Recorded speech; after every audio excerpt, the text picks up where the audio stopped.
Ассаляму алейкум. Шағбан айында жасаған дұғаларымыз, жасаған құлшылық ғибадаттарымызды Аллах Тағала қабыл етсін. Шағбан айындағы қасиетті түннің бірі Барат түні. Барат түнінің аталуы кешірім, тағдыр, тозақтан құтылу деп те аталады. Бұлай аталуының себебі осы түні тағдырға қатысты ризық несібе, ажал, өмірге келу және өмірден өту секілді нәрселер нақтыланады.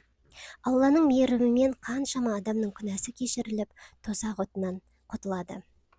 Барат күнәлар кешірілетін рахмет түні. Айша, Алла одан разы болсын, анамыздан жеткен хадисте пайғамбарымыз Алланың оған салауаты мен сәлемі болсын: "Уа Айша, бұл түннің қандай түн екенін білесің бе?" деп сұрады. Мен: "Алла мен оның елшісі жақсы біледі" деп жауап бердім. Пайғамбарымыз оған Алланың салауаты мен сәлемі болсын: "Бұл Шағбан айының ортасындағы түн. Алла Тағала бұл түні пенделеріне мейіріммен қарайды, кешірім сұраушыларға кешірім береді, мейірім сұраушыларға өзінің мейірімін төгеді.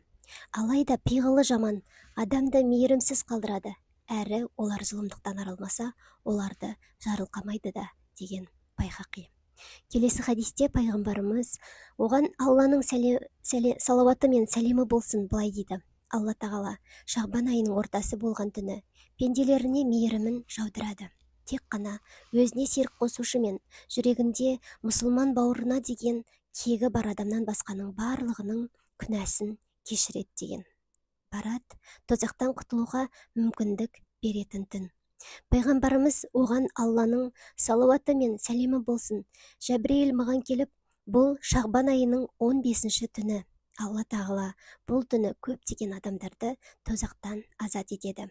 Олардың саны қалып тайпасының қойларының жүнінен асып түседі. Тек осы түнде Аллаға серік қосушыларға, бір-біріне өштесіп жүрген адамдарға, туысқандық қарым-қатынасты үзушілерге, изарын тәкаппарланып тобықтан төмен түсірушілерге, ата-анасына қарсы шығатындарға, араққа салынғандарға ғана мейіріммен қарамайды" деді. Барат бір жылдық ажал, дүниеден өту, ризық несібе тағы басқа тағдыр жазылатын түн. Айша, Алла одан разы болсын, анамыздан келген риуаятта пайғамбарымыз оған Алланың салауаты мен сәлемі болсын Айша анамызға: "Бұл түннің, яғни Шағбан айының ортасындағы қандай түн екенін білесің бе?" деп сұрады.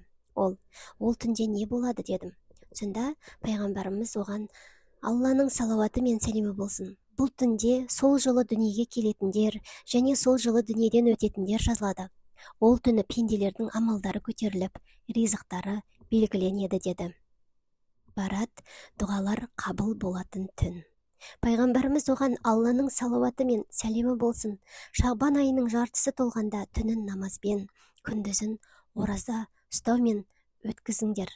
Өйткені Алла Тағала күн ұясына батқанда: кешірім тілеуші бар ма, кешірейін, ризық сұраушы бар ма, ризық берейін, ауру сырқауға ұшыраған бар ма, шипа берейін, кәне не сұраушы бар" деп таң шапағы атқанға дейін рақымын төгеді.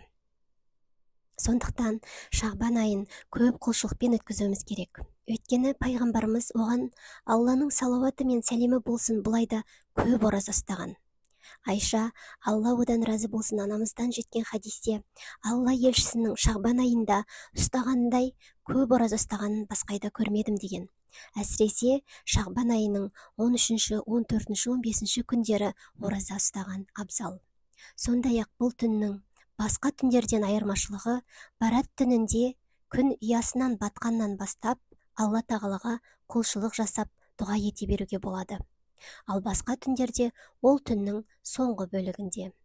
Осы түнді жақсылап пайдаланып, Алла Тағаладан күнәмізді кешіруін, мұқтаждығымызды, уайым қайғымызды кетіруін және адал ризық несібе сұрап көп дұға қылуымыз керек.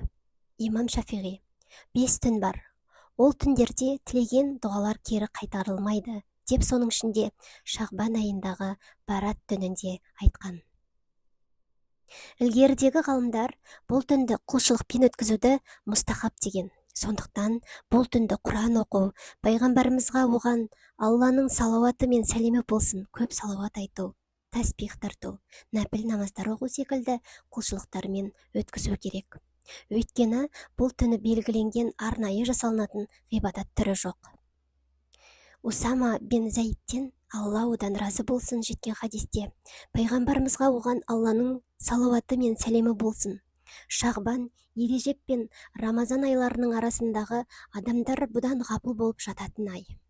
Бұл айда амалдар Алла тағалаға көтеріледі. Мен амалымның ораза ұстаған халімде көтерілуін қалаймын деген. Осы хадисте айтылғандай, адамдардың көбі ғапыл болып жататын айда, бұл айдың басқа айлардан артықшылығын түсініп, көп тәубе етіп, күнәміздің кешірілуін Алладан сұрап, осы бәрат түнін тиімді пайдаланып, нәпіл оразалар ұстап, және түнгі құлшылықтарды атқарып, мол сауапқа кенелуімізді Алла тағала нәсіп етсін.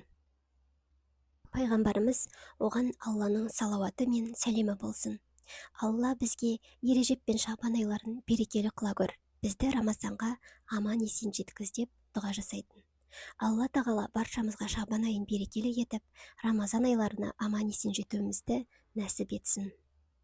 Қысқаша айтқанда, бұл түнде барынша құлшылық жасап қалуға тырысуымыз керек. Денсаулығыңыз жоқ па, денсаулық сұраңыз. Байлық керек пе, байлық сұраңыз. Барынша Алла тағаланың 99 көркем есімін қосып, дұға етіп, ораза ұстап, құлшылық жасаңыз. Алла тағала жасаған дұға тілектерімізді қабыл етсін. Рамазанға аман есен жетейік. Алланың мейірімі бүкіл әлемдерді қамтиды. Үмітімізді үзбей дұға етейік, құлшылық жасайық. Ассаламу алейкум. Алла баршаңызға жар болсын.